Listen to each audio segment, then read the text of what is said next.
The trip was supposed to be a short one, but ended up being 3 days too long.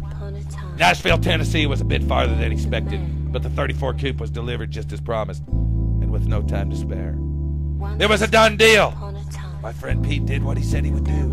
He met Dallas halfway, dropped the car off, and headed back home to face another long, hot day in the Texas heat. Only to face reality and seek out ways to make $1 to survive in the thing we call life. Owning your own business will rot your gut worse than an old bottle of sour whiskey. Thinking about it all the time, constantly worrying about every little thing. And the bills, we can't forget about all the bills. They seem to pile up. My friend Pete knew he had to get back to the shop and get back in a hurry.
Well, it's scrap iron day over here at my friend Pete's today. It's called getting rid of the junk and sifting out the gold, okay?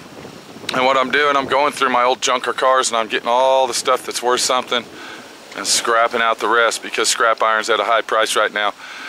And this is a really good story. I want to let everybody know.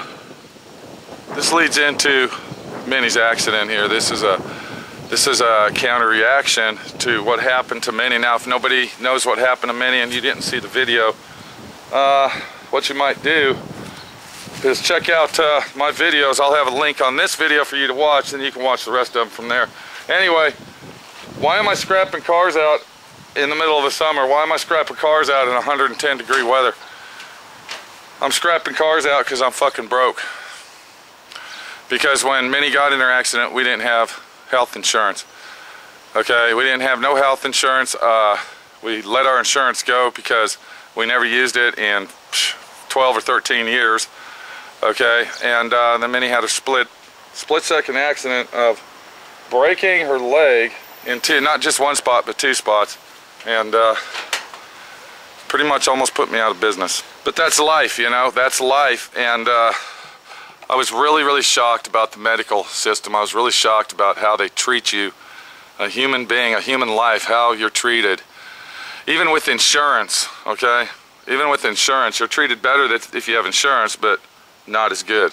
But anyway, that's what this is about. That's why I'm scrapping cars out, because I need money for my bank account to pay my bills and live and survive. I'm working my ass off, and I'm way behind on everything that I'm doing. And if any of my customers out there that have vehicles at my shop are watching this, I just want to apologize to you. But this has really been a fucking nightmare. A real fucking nightmare. Okay, what we got here, we got a 1960 LeSabre. Okay, it's a Buick LeSabre. And I picked this up over in Shreveport, Louisiana. I got videos of it. Go check it out. You can watch it. This car would cost more money to restore than you can go buy 4 or 5 of them. Okay, this car is rotted, junked, trashed. All the glass is broken out if you look right here. Okay, do you see what I'm saying? The interior is completely shot. All the gauges are shot. Everything on this car is shot. Okay, the floors are rotted out. Okay, it's a non-restorable 4-door Buick LeSabre is what it is. All right, and what I do with these old cars, I buy these cars. The reason I buy them is I like to preserve history. I like to preserve the automobile history, and the way that I create that, I make car furniture, unique car furniture out of the cars. Okay, if you look back here, you can see where I just got done cutting the back end of the Buick, 1960 Buick LeSabre. Okay, I just got done cutting it off. You can see it hanging off there, and I'm ready to go ahead and move it over with my other one. I would say this is probably the rarest next to this one. This is a DeSoto. This is a 1958 DeSoto Fire Sweep. That's very, very rare. But this one here, this is a Chrysler Imperial. It's a 1963 Chrysler Imperial. Maybe it's a 62, I'm not sure, but it's 62, 63. I want you to look how big the fins are. I want you to see how unique the taillights are on this, okay? And I want you to also keep in mind, this was the last car ever built that had fins. All right, was the 1962/63 Chrysler Imperial. That was the last year of the fin car. Chrysler beat everybody and said, we're gonna make the last one. So we'll be keeping that. Now if you look right there, that's the 56 Chrysler Imperial rear end. Now look at the difference versus the 53. Let's zoom in on that. Okay. Do you see the fin right there, Yeah. Okay, so they actually went from little fins to big fins, just like all the other cars. All the manufacturers basically followed each other in design, okay? What we got here, we got us a Crown Royale, or Custom Royale, there you go. We got a Dodge Custom Royale. Now that is the high-end Coronet, basically. If you look right here, here's our Dodge Coronet. And for everybody out there that's been long-time viewers, this used to be Hobo Guy's home. This is where he lived, right here in the driveway. And this is where he slept, right here in the sad but peaceful Dodge Coronet, 1957 Dodge Coronet. So you see, the situation we have is that my friend Pete buys these old cars not to scrap out, not to throw in the trash, okay, because I will be stripping every part that I can off that car to sell on eBay before we take it to the scrap iron. But I do this to preserve the unique and wonderful world that we once lived in back in the days of the fins. This is Pete, my friend Pete, your friend Pete, trying to survive the accident, trying to survive the economy, trying to survive and get by. Take it easy, we'll see you later. The sun's creeping over the building and I want to get this done before the sun goes over the building. It was 110 degrees yesterday in Dallas, Texas, and it's now close to 88 degrees in the shade. So I want to get this done and try to get down to the scrap iron yard, get some money in my bank account. We'll see you later, and everybody out there that can feel my pain and knows where I'm coming from, God bless you all. We'll see you later. Preserving the American icon, the automobile.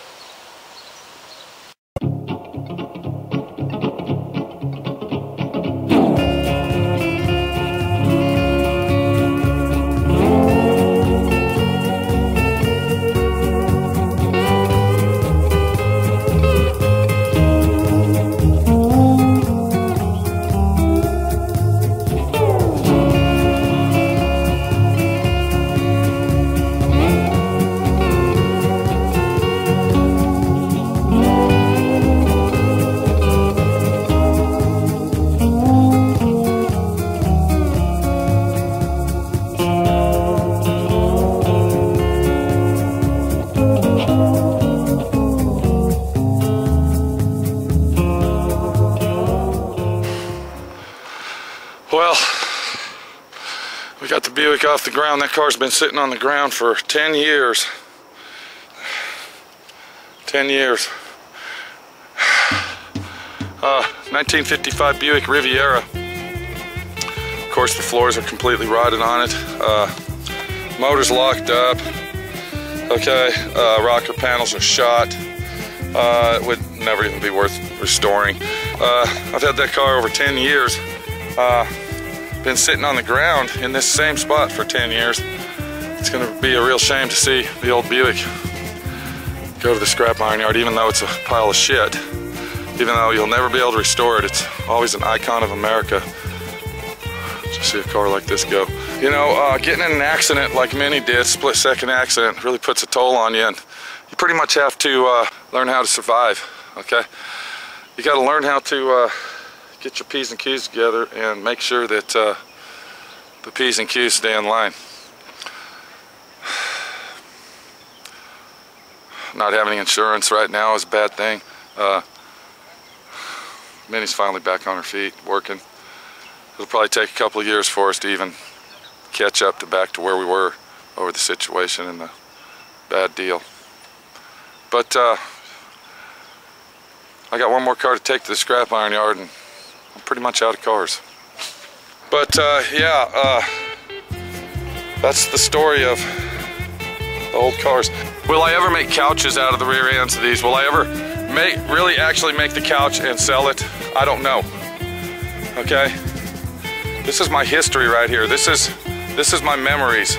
Looking at the back ends of these cars and seeing them brings back my childhood, brings back memories of the past, okay? And that's what it's all about, see? That's why you like stuff like this, because it brings back memories. But you know, it's time to move on now and get rid of the old cars and go down the road and find some more.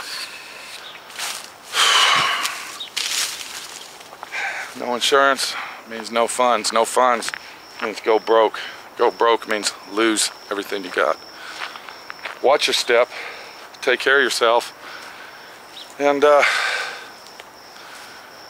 try to do everything you can do to survive, because it's a dog-eat-dog fucking world out here, and it ain't gonna get any better. Take it easy.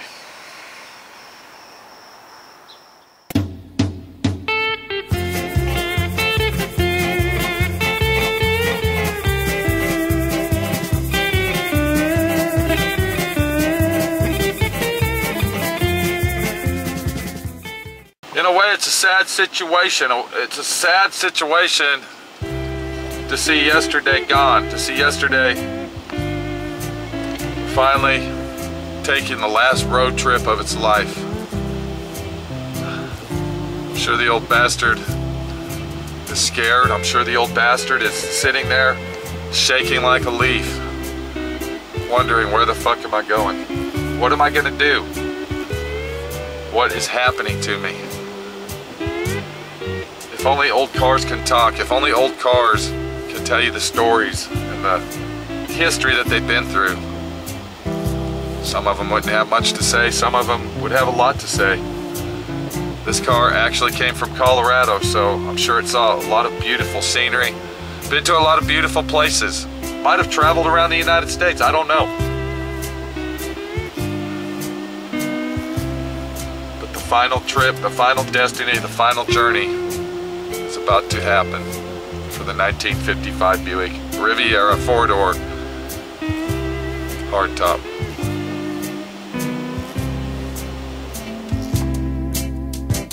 As we watch the old car being crushed beyond belief, we see history being destroyed. We see history dying away and disappearing into the rubble of chaos and confusion. Just like the life that not just my friend Pete leads, but each and every human being alive today. We start out as a new car with 0 miles. The years and wear and tear, the breakdowns and mishaps finally take its toll. And we too become the old car that eventually disappears into the rubble of chaos. Hills are there to climb for a reason, to reach the top and say, I did it. On the other hand, rocky roads are there for reasons too, to struggle your way down the path and fight the struggle till the struggle is over. Just like the old car, everything comes to an end sooner or later. Long live history.